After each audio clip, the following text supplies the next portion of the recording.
ಜಾರಕಿಹೊಳಿ ಜೊತೆಗೆ ಆ ನಾಯಕನಿಗೆ ಚಾಲೆಂಜ್ ಕೂಡ ಹಾಕಿದ್ದಾರೆ.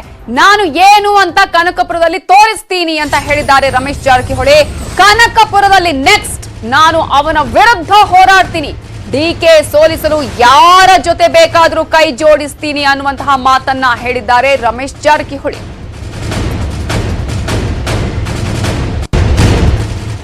ನೋಡ್ರಿ, ನಾ ಏನು ಕನಕಪುರ ತೋರಿಸ್ತೀನಿ. ನಮ್ಮ ಬೆಳಗಾವಿ ಬಂದಾಗ ನಮ್ಮ ಮಾಡುವಂತ ಗಡ್ಡಿಗಣ ಅಲ್ಲ. ನಮ್ಮ ಊರಾಗ ವೆಲ್ಕಮ್ ಮಾಡ್ತೀನಿ, ಶೇಪಕ್ಕೆ ಹೊಳೆ ಕಳಿಸ್ತೀನಿ. ಕನಕಪುರದಲ್ಲಿ ನಾನು ನೆಕ್ಸ್ಟ್ ಇಲೆಕ್ಷನ್ದಲ್ಲಿ ಅವ್ನ ಪರವಾಗಿ ಅವ್ನ ವಿರುದ್ಧವಾಗಿ ನಾನು ಹೋರಾಡ್ತೀನಿ. ಇಲೆಕ್ಷನ್ದಲ್ಲಿ ತನು ಮನದಿಂದ ಅವ್ನ ಕೈ ಸೋಲಿಸಲಿಕ್ಕೆ ಯಾವ ಕ್ಯಾಂಡಿಡೇಟ್ ನಿಲ್ಲಿಸಲಿಕ್ಕೆ ನಾನು ತಯಾರಿದ್ದೀನಿ. ಯಾರು ಕುಮಾರಸ್ವಾಮಿ ಕೂಡ ರೆಡಿ ಇದ್ದೀನಿ, ಅವ್ನ ವಿರುದ್ಧ ಯಾರ್ಯಾರು ಎಲ್ಲ ಕೂಡ ರೆಡಿ ಇದ್ದೀನಿ. ನಾನು ಬೇಕು ಗೋಕಾಗ ನಿಲ್ಲೋದು ಬಿಟ್ಟು ನಮ್ಮ ತಮ್ಮ ನಿಲ್ಲಿಸ್ತೀನಿ. ಕನಕಪುರದಲ್ಲಿ ಅವ್ನ ವಿರುದ್ಧ ಸೋಲಿಸಲಿಕ್ಕೆ ಎಲ್ಲ ತಯಾರಿ ಮಾಡ್ತೀನಿ. ಹೌದು, ನಿನ್ನೆ ನಾನು ಒಂದು ಉದ್ದೇಶದಲ್ಲಿ ಅವ್ನು ಒಳ್ಳೆ ಗಿಡ ಇರಲಿಲ್ಲ ಅಂತಿದ್ದೆ, ಬಟ್ ಇವತ್ತು ನಾನು ಸಮರ್ಥ ಮಾಡಿಲ್ಲ. ಅವ್ನು ಚಾಲೆ ಮಾಡಿದೆ. ಮುಂದಿನ ಇನ್ನು ಮುಂದೆ ಇವತ್ತು ಕೊಡ್ತೀನಿ. ಅವನೇನು ಹೆದರಿಕೆ ಅವ್ನ ಕೊಡ್ತೀನಿ. ನೋಡ್ರಿ, ನಾ ಏನು ಕನಕಪುರ ತೋರಿಸ್ತೀನಿ. ನಮ್ಮ ಬೆಳಗಾವಿ ಬಂದಾಗ ನಮ್ಮ ಮಾಡುವಂತ ಗಡ್ಡಿಗಣ ಅಲ್ಲ. ನಮ್ಮ ಊರಾಗ ವೆಲ್ಕಮ್ ಮಾಡ್ತೀನಿ, ಶೇಪಕ್ಕೆ ಹೊಳೆ ಕಳಿಸ್ತೀನಿ. ಕನಕಪುರದಲ್ಲಿ ನಾನು ನೆಕ್ಸ್ಟ್ ಇಲೆಕ್ಷನ್ದಲ್ಲಿ ಅವ್ನ ಪರವಾಗಿ ಅವ್ನ ವಿರುದ್ಧವಾಗಿ ನಾನು ಹೋರಾಡ್ತೀನಿ. ಇಲೆಕ್ಷನ್ದಲ್ಲಿ ತನು ಮನದಿಂದ ಅವ್ನ ಕೈ ಸೋಲಿಸಲಿಕ್ಕೆ ಯಾವ ಕ್ಯಾಂಡಿಡೇಟ್ ಮಾಡಿಸ್ಲಿಕ್ಕೆ. ಇನ್ನು ದಾಖಲೆಗಳ ವಿಚಾರವನ್ನ ಕೂಡ ಮಾತನಾಡಿದ್ರು ರಮೇಶ್ ಜಾರಕಿಹೊಳಿ. ನನ್ನ ಬಳಿ 11 ದಾಖಲೆಗಳಿವೆ ಅಂತ ಹೇಳಿದ್ರು. ಎಲ್ಲಾ ಸಾಕ್ಷಿಗಳನ್ನ ನಾನು SITಗೆ ಕೊಡ್ತೀನಿ, ಡಿಕೆಶಿಯದ್ದು ಕ್ರಿಮಿನಲ್ ಮೈಂಡ್ ಅನ್ನುವಂತಹ ಮಾತನ್ನ ಹೇಳಿದ್ರು ಮಾಜಿ ಮಂತ್ರಿ.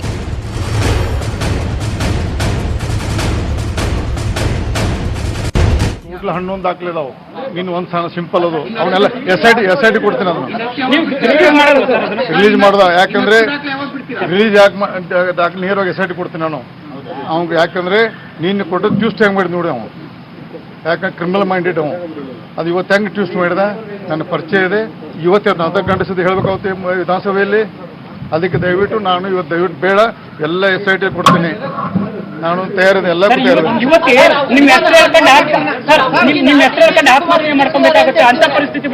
ನೋಡಿ. ಸ್ವಾಮಿ ಬೇಡ, ಅವ್ರ ಪೋಷಕರು ಯಾರು ಅಂಡರ್ ಅದೇ ಪೋಷಕರು ಹೇಳಿದ್ದಾರೆ. ನಾ ಬಿಟ್ಟು ಅವ್ರ ಪೋಷಕರು ಹೇಳಿದ್ದಾರೆ. ನಾನು ಇವತ್ತು ಹೆಣ್ಮಗಳ ಬಗ್ಗೆ ನನಗೆ ಗೊತ್ತಿಲ್ಲ, ಹೆಣ್ಮಗ ಸದ್ಯ ಮಾತಾಡೋದಿಲ್ಲ. ನಾನು ಕಂಪ್ಲೇಂಟ್ ಕೊಡ್ತೀನಿ. ಏನಾದ್ರೆ ಅವರೇ DK ಕಂಪ್ನಿ ಕಾರಣಕ್ಕೆ ಸತ್ರ ಯಾಕೆ ಅವರು ಜವಾಬ್ದಾರಿ. ಮಹಾನಾಯಕ ಒಬ್ಬರೇನ ಮಹಾನಾಯಕನು ಇದ್ದಾರ ಎಲ್ಲ ಗೊತ್ತಾಗದೆ. ಹೋರಾಟ ನಿರಂತರವಾಗಿರುತ್ತೆ.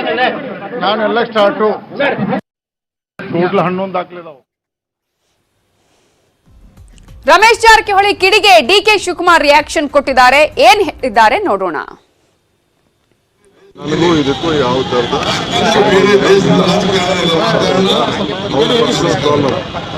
ಪರ್ಸನಲ್ ಪ್ರಾಬ್ಲಮ್ ಅವ್ರು ಸರಿ ಮಾಡ್ಕೋಬೇಕು. ನಿನ್ನೆ ಒಂದು ಮಾತಾಡ್ತಾರೆ, ಇವತ್ತೊಂದು ಮಾತಾಡ್ತಾರೆ, ನಾಳಿಗೊಂದು ಮಾತಾಡ್ತಾರೆ. ನಾನು ಅವಾಗೆಲ್ಲ ರಿಪ್ಲೈ ಕೊಟ್ಕೊಂಡು ನನಗೆ ಅವಶ್ಯಕತೆ ಇಲ್ಲ. ನಾನು ನನ್ನ ಡ್ಯೂಟಿ ಕಾನೂನು ಅಂತ ಏನು ಬೇಕಾದ್ರೂ ಸರ್ಕಾರ ಇದೆ. ಸರ್ಕಾರ ಏನು ಬೇಕಾದ್ರೂ ಇನ್ವೆಸ್ಟಿಗೇಷನ್ ಮಾಡಿಕೊಂಡು ಯಾರು ತಪ್ಪು ಮಾಡಿದ್ರೆ ಶಿಕ್ಷೆ ಕೊಟ್ಟರು. ಅವ್ರ ಪೇರೆಂಟ್ಸ್ ಇಲ್ಲ, ನನಗೆ ಗೊತ್ತಿಲ್ಲ. ನಾನು ಭೇಟಿನೂ ಮಾಡಿಲ್ಲ. ನನ್ನ ಹತ್ರಕ್ಕೆ ಯಾರು ಬರಲೂ ಇಲ್ಲ. ನನಗಾಗ ಬೆಳಗ್ಗೆನೇ ಹೇಳಿದ್ದೇನೆ, ಮೊನ್ನೆನೂ ಹೇಳಿದ್ದೆ. ನನಗೂ ಇದಕ್ಕೂ ಯಾವ ಥರದ ಅವ್ರ ಪರ್ಸನಲ್ ಪ್ರಾಬ್ಲಮ್ ಅವ್ರು ಸರಿ ಮಾಡ್ಕೋಬೇಕು.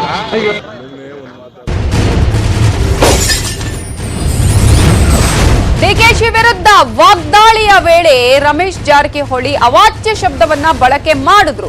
ಆ ಹಿನ್ನೆಲೆಯಲ್ಲಿ ರಮೇಶ್ ಜಾರಕಿಹೊಳಿ ಈಗ ನಾನು ಬಳಸಿದ ಪದವನ್ನ ವಾಪಸ್ ಪಡಿತೇನೆ ಅನ್ನುವಂತಹ ಮಾತನ್ನ ಹೇಳಿದ್ದಾರೆ. ಜೊತೆಗೆ ಅದು ವೈಯಕ್ತಿಕ ಸಮಸ್ಯೆ ಅಂತ ಹೇಳಿ ಏನು DK ಶಿವಕುಮಾರ್ ಪ್ರತಿಕ್ರಿಯೆ ಕೊಟ್ಟರು, ಆ ಮಾತಿಗೂ ಕೂಡ ರಿಯಾಕ್ಷನ್ ಅನ್ನ ನೀಡಿದ್ದಾರೆ ರಮೇಶ್ ಜಾರಕಿಹೊಳಿ.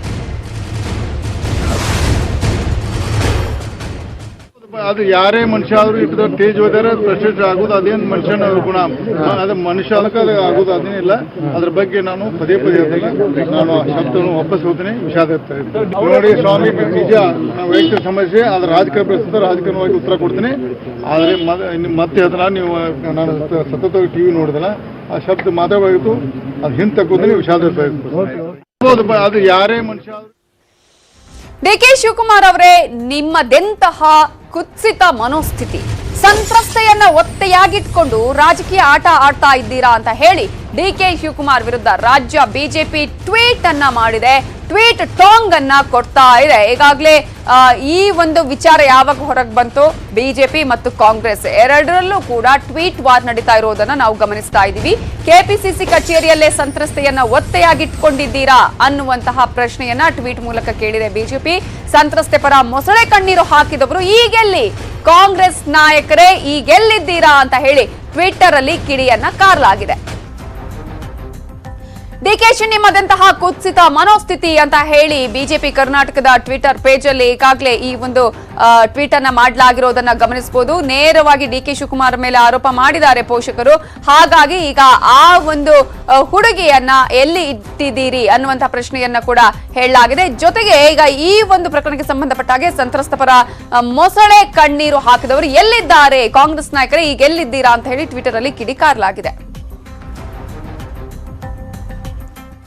ಒಂದ್ ಕಡೆ ಬಿಜೆಪಿ ಟ್ವೀಟ್ ಆದ್ರೆ ಇನ್ನೊಂದ್ ಕಡೆ ಕಾಂಗ್ರೆಸ್ ನಿಂದ ಕೂಡ ಟ್ವೀಟ್ ಸಮರ ನಡೀತಾ ಇದೆ. ರಮೇಶ್ ಜಾರಕಿಹೊಳಿಯ ದೃಶ್ಯವಷ್ಟೇ ಅಶ್ಲೀಲವಲ್ಲ, ರಮೇಶ್ ಜಾರಕಿಹೊಳಿಯ ಮಾತು ಅಶ್ಲೀಲ. ಬಿಜೆಪಿ ಸಂಸ್ಕೃತಿ ಬಿಂಬಿಸುವ ಮಾತುಗಳನ್ನ ಆಡಿದ್ದಾರೆ. ಇದು ಹೊಲಸುತನದ ಪರಮಾವಧಿ. ಅಂತಹ ಪದಗಳು ಬಿಜೆಪಿಗರ ಬಾಯಲ್ಲಿ ಮಾತ್ರ ಬರೋದಿಕ್ಕೆ ಸಾಧ್ಯ ಅಂತ ಹೇಳಿ, ಅದರಲ್ಲೂ ಕೂಡ ಬೊಮ್ಮಾಯಿ ಅವರೇ ಕೇಸ್ ದಾಖಲಾಗಿದ್ರೂ ಬಂಧಿಸದೆ ಇಂತಹ ಕೀಳು ನಾಟಕ ಆಡೋದಿಕ್ಕೆ ಬಿಟ್ಟಿದ್ದೀರಾ ಅಂತ ಹೇಳಿ ಟ್ವೀಟ್ ಅನ್ನ ಮಾಡಿದ್ದಾರೆ. ಇವಿಷ್ಟು ಹೊತ್ತಿನ ಪ್ರಮುಖ ಸುದ್ದಿ. ನೋಡ್ತಾ ಇರಿ ನ್ಯೂಸ್ 18 ಕನ್ನಡ, ಜಾಲ ನಮ್ಮದು.